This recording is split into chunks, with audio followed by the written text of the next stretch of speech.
Merhaba, ben Begüm Aydınoğlu. Ben Özge Tunalı. Takson isimli enstalasyonumuzla Sonar Plus D'deyiz.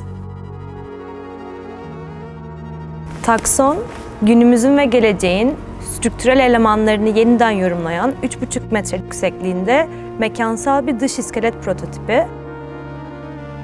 3D printing konusunda Türkiye'deki en büyük firması olan Üç Dörtgen'le beraber çalıştık ve onların desteğiyle 3,5 metrelik enstalasyonumuzu hayata geçirdik.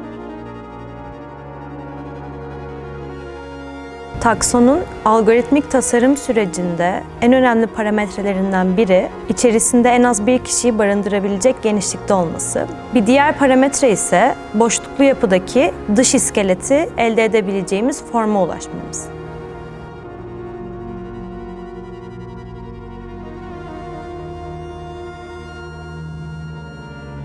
İkimiz de mimarız. Bizi karşılaştıran şey mimarlık oldu ama ikimiz de mimarlığın farklı alanlarıyla ilgileniyoruz.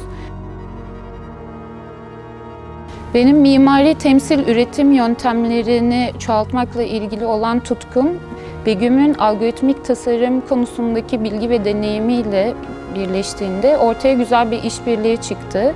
Hem bilgi kaybı yaşamıyoruz hem de bilginin dokümantasyonunu yapıyoruz.